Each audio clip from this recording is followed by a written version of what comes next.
Hi friends, പുതിയൊരു വീഡിയോയിലേക്ക് എല്ലാവർക്കും സ്വാഗതം. കൈലാഷ് സിൽവർ ജൂബിലിയുടെ ഫംഗ്ഷന് നടന്ന ആ വീഡിയോസ് എല്ലാം ഇരുന്ന് കാണുകയാണ്. ആ സമയത്താണ് പാർവതി കൈലാഷിനുള്ള ചായയുമായിട്ട് ചെല്ലുന്നത്. അങ്ങനെ ചായ കൊടുക്കുന്ന സമയത്ത് കൈലാഷ് പറയുകയാണ്, പാർവതി നമ്മുടെ സിൽവർ ജൂബിലി ഫംഗ്ഷൻ എടുത്ത വീഡിയോസ് ഇല്ലേ, അതെല്ലാം ഇരുന്ന് കാണുകയാണ്, നിനക്ക് കാണണോ എന്ന് ചോദിക്കും. ഇല്ല സാർ, എനിക്ക് കുറച്ചുകൂടി പണിയുണ്ട് എന്ന് പറയുമ്പോൾ അതൊക്കെ പിന്നെ ചെയ്യാം, ആദ്യം ഇത് കണ്ടു നോക്ക്, ഇവിടെ ഇരുന്ന് കണ്ടോ എന്ന് പറഞ്ഞ് കൈലാഷിന്റെ തൊട്ടടുത്ത് തന്നെ പാർവതിയെ ഇരുത്തുകയാണ് കേട്ടോ. അങ്ങനെ കൈലാഷും പാർവതി കൂടി ആ വീഡിയോസ് എല്ലാം ഇരുന്ന് കാണുകയാണ്. അപ്പോൾ കൈലാഷും പാർവതിയും നല്ലതുപോലെ സംസാരിച്ച് പൊട്ടിച്ചിരിച്ചുകൊണ്ടാണ് ഓരോ വീഡിയോസും കാണുന്നത്. ഇത് കണ്ടും കൊണ്ടാണ് സീത അവിടേക്ക് വരുന്നത്, കൈലാഷിന്റെ അമ്മ അവിടേക്ക് വരുന്നത്.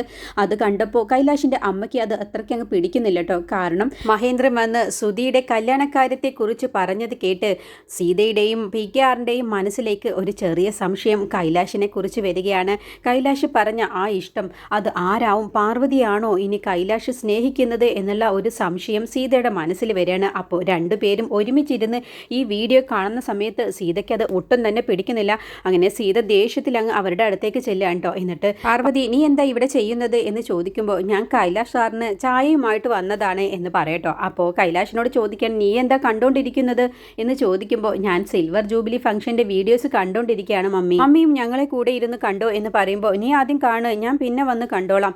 പാർവതി, നീ ഒന്ന് ഇങ്ങ് വന്നേ, എനിക്ക് കുറച്ച് പണികളുണ്ട് അപ്പുറത്ത് എന്ന് പറഞ്ഞ് പാർവതിയും കൊണ്ട് അവിടെ നിന്ന് പോവാട്ടോ. അപ്പോൾ കൈലാഷ് പാർവതിയെ കൊണ്ടുപോകുന്ന സമയത്ത് ഒന്ന് ശ്രദ്ധിക്കുന്നുണ്ട്, ഇതെന്താ അമ്മ പെട്ടെന്ന് പാർവതിയെ കൊണ്ടുപോയത് എന്നുള്ള ഭാവത്തിൽ കേട്ടോ.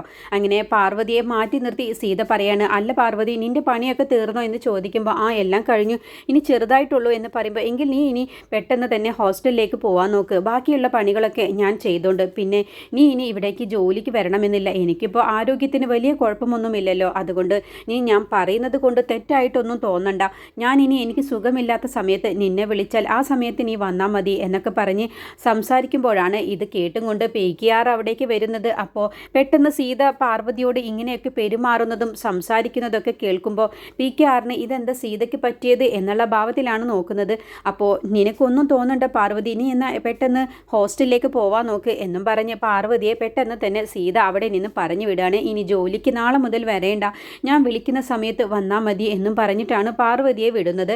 അങ്ങനെ PKR ചോദിക്കുകയാണ്, എന്താണ് സീത നിനക്ക് പറ്റിയത്, നീ എന്താ പെട്ടെന്ന് പാർവതിയോട് ഇങ്ങനെയൊക്കെ പെരുമാറുന്നതും സംസാരിക്കുന്നതും എന്ന് ചോദിക്കുമ്പോൾ കൈലാഷിന് വേണ്ടി നമ്മൾ ഓരോ പെൺകുട്ടിയെ കാണാൻ വേണ്ടി പോകുന്ന സമയത്തൊക്കെ നമ്മൾ അധികം ഇവിടെ ഉണ്ടാവില്ല, ആ സമയത്ത് പാർവതിയും കൈലാഷും മാത്രമാണ് ഇവിടെ ഉണ്ടാവുള്ളൂ, അതിനെക്കുറിച്ചൊന്നും നിങ്ങൾ ചിന്തിക്കുന്നത് പോലുമില്ല. ഇപ്പോൾ നിങ്ങളുടെ കൂട്ടുകാരൻ മഹേന്ദ്രൻ്റെ മകന് ഉണ്ടായതൊക്കെ തന്നെ നിങ്ങൾക്ക് അറിയുന്നതല്ലേ, ആ സുദീപ് സ്വന്തം കമ്പനിയിലുള്ള ഒരു അക്കൗണ്ടന്റിനെ പ്രേമിച്ച് വിവാഹം കഴിച്ചിരിക്കുന്നു, പക്ഷേ എനിക്കത് കഴിയില്ല, കൈലാഷ് എങ്ങാനും പാർവതിയെ സ്നേഹിക്കുകയാണെങ്കിൽ നമ്മുടെ സ്റ്റാറ്റസിനനുസരിച്ചുള്ള അന്തസ്സും യോഗ്യതയും പാർവതിക്കില്ല, അതുകൊണ്ട് തന്നെ കൈലാഷ് ഇങ്ങനെ ഒരു വിഡ്ഢിത്തരം കാണിച്ചാലേ അത് എന്നെ കൊണ്ട് സഹിക്കാൻ കഴിയില്ല, കൈലാഷ് നമ്മുടെ അന്തസ്സിനും യോഗ്യതയ്ക്കും അനുസരിച്ചുള്ള ഒരു പെണ്ണിനെ തന്നെയാണ് വിവാഹം കഴിക്കേണ്ടത്, അതുകൊണ്ട് ഞാൻ തന്നെയാണ് ഇതിനൊരു തീരുമാനം എടുക്കേണ്ടത് എന്ന് പറയുമ്പോൾ PKR പറയാൻ, നീ എന്താ ഇങ്ങനെയൊക്കെ സംസാരിക്കുന്നത്, അപ്പോൾ നമ്മുടെ മോൻ കൈലാഷ് പാർവതിയെ സ്നേഹിക്കുന്നുണ്ട് എന്നാണോ നീ പറഞ്ഞു വരുന്നത്, പാർവതിയെ നമ്മുടെ മോൻ കൈലാഷ് സ്നേഹിക്കുന്നൊന്നുമില്ല, പക്ഷേ ഇങ്ങനെ ഒരു വഴി നമ്മളായിട്ട് ഒരുക്കി കൊടുക്കരുത്, പാർവതിയോട് കൈലാഷിന് എന്തെങ്കിലും അരുതാത്ത ഒരു സ്നേഹമോ ബന്ധമോ തോന്നിക്കഴിഞ്ഞാലേ പിന്നെ നമുക്കും മഹേന്ദ്രൻ ഉണ്ടായ അതേ അനുഭവം തന്നെയാണ് നമുക്കും ഉണ്ടാവാൻ പോകുന്നത്, അത് ഞാൻ ഒരിക്കലും സമ്മതിക്കില്ല എന്ന് പറയുമ്പോൾ PKR പറയണേ, നീ എന്ത് സീത ഇങ്ങനെയൊക്കെ ചിന്തിക്കുന്നത് എന്ന് പറയുമ്പോൾ നിങ്ങൾ എന്ത് തന്നെ പറഞ്ഞിട്ടും കാര്യമില്ല, ഇതിൽ അച്ഛനും മോനും തലയിടാൻ നിൽക്കേണ്ട, ഇത് ഞാൻ തീരുമാനിക്കുന്നതാണ്, എനിക്കറിയാം എന്ത് ചെയ്യണം എന്നുള്ളത്, നിങ്ങൾ രണ്ടുപേരും ഇതിൻ്റെ പേരിൽ എന്നോട് സംസാരിക്കാൻ വരണ്ട എന്നും പറഞ്ഞ് സീത താഴേക്ക് പോവട്ടോ. അപ്പോൾ PKR മനസ്സിൽ പാർവതി ഒരു നല്ല പെൺകുട്ടിയാണ്, എന്തിനാണ് സീത ഇങ്ങനെയൊക്കെ ചിന്തിക്കുന്നത്, പാർവതിയും കൈലാഷും ഒരിക്കലും അങ്ങനെ ഒരു ബന്ധമൊന്നും ഉണ്ടാവില്ല എന്നൊക്കെയാണ് PKR മനസ്സിൽ ചിന്തിക്കുന്നത്. പിന്നീട് പാർവതിയുടെ അമ്മ ദേവകി നീതുവിൻ്റെ കയ്യിൽ പാർവതിയുടെ ചേച്ചി ജോലി ചെയ്യുന്ന സ്ഥലത്തേക്ക് ഭക്ഷണം കൊടുത്തു വിടാണ്, നീ ഇത് കൊണ്ടുപോയി ലക്ഷ്മിക്ക് കൊടുക്ക് എന്ന് പറഞ്ഞിട്ട് നീതുവിനെ പറഞ്ഞു വിടാം കേട്ടോ. അപ്പോഴാണ് അവിടേക്ക് രുദ്രപ്രതാപനും ഉണ്ണിയും കൂടി വരുന്നത്. എന്നിട്ട് ദേവകിയോട് ചോദിക്കുകയാണ്, ഇവിടെ ജനകൻ ചേട്ടൻ ഇല്ലേ എന്ന് ചോദിക്കാൻ കേട്ടോ. അങ്ങനെ പാർവതിയുടെ അച്ഛനും പുറത്തേക്ക് വരികയാണ്. എന്നിട്ട് പറയാണ്, ഞാനിപ്പോൾ ഇവിടേക്ക് വന്നത് നിങ്ങളോട് ദേഷ്യപ്പെടാനോ നിങ്ങളുമായി വഴക്കിടാനോ ഒന്നുമല്ല, നല്ലൊരു കാര്യത്തെക്കുറിച്ച് പറയാണ്, ലക്ഷ്മിയുടെ കാര്യത്തെക്കുറിച്ച് പറയാൻ വേണ്ടിയിട്ടാണെന്ന് പറയട്ടോ.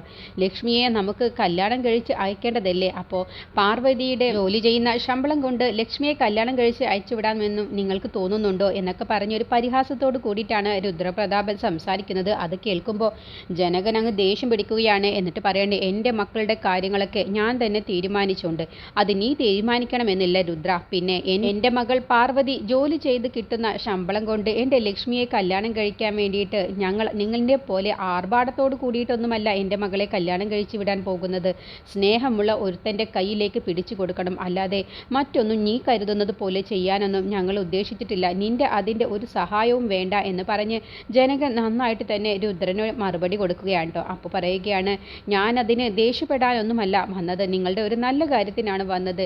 കല്യാണ ചെലവും അങ്ങനെ എല്ലാ കാര്യങ്ങളും ഞാൻ തന്നെ ഏറ്റെടുത്തോളാം. പയ്യൻ ആരാണെന്നോ? എൻ്റെ കൂടെ നടക്കുന്ന ഈ ഉണ്ണി, ഇവൻ നല്ലൊരു പയ്യനാണ്. ഇവന് എൻ്റെ കൂടെ വർഷങ്ങളോളമായിട്ട് ഉള്ളവനാണ്. ഇവന് സ്വത്തുക്കളൊന്നും ഇല്ല എന്നൊന്നും നിങ്ങൾ കരുതണ്ട. എനിക്കുള്ള സ്വത്തിൽ നിന്നും ഒരു വിഹിതം ഞാൻ ഇവൻ്റെ പേരിലേക്ക് എഴുതി വെച്ചുകൊണ്ട് നിങ്ങൾ ലക്ഷ്മിയെ കൊടുത്താൽ മാത്രം മതി, പെൺകുട്ടിയെ മാത്രം കൊടുത്താൽ മതി. ബാക്കിയുള്ള എല്ലാ ചെലവുകളും, കല്യാണ ചെലവും സ്വർണവും അങ്ങനെ എല്ലാം തന്നെ ഞാൻ തന്നെ ഏറ്റെടുത്ത് നടത്തിക്കൊണ്ട് എന്ന് പറയുമ്പോൾ ജനകൻ അങ്ങ് ദേഷ്യം പിടിക്കുകയാണ്. എന്നിട്ട് പറയണേ, എൻ്റെ മകളെ ഞാൻ കല്യാണം കഴിപ്പിച്ച് അയക്കുന്നത് നല്ലൊരു പയ്യൻ്റെ കയ്യിലേക്കാണ്, അല്ലാതെ പണവും പ്രതാപവും കണ്ടിട്ടുള്ള പയ്യൻ്റെ അടുത്തേക്കല്ല എന്ന് പറഞ്ഞ് രുദ്രന് കണക്കിന് മറുപടി കൊടുക്കുകയാണ്. അതോടുകൂടി രുദ്രൻ അവിടെ നിന്ന് നാണം കെട്ട് പോവുകയാണ് കേട്ടോ. അപ്പോൾ ദേവകി പറയാണ്, നിങ്ങളെപ്പോലെ ആഭാസന്മാർക്ക് കല്യാണം കഴിച്ച് കൊടുക്കാനേ ഇവിടെ പെൺകുട്ടികളൊന്നും ഇല്ല എന്ന് പറഞ്ഞ് ദേവകി നന്നായിട്ട് ദേഷ്യപ്പെട്ട് പരിഹാസത്തോടു കൂടി നാണം കെടുത്തിയിട്ടാണ് രുദ്രപ്രതാപനെയും ഉണ്ണിയെയും അവിടെ നിന്നും പറഞ്ഞു വിടുന്നത്.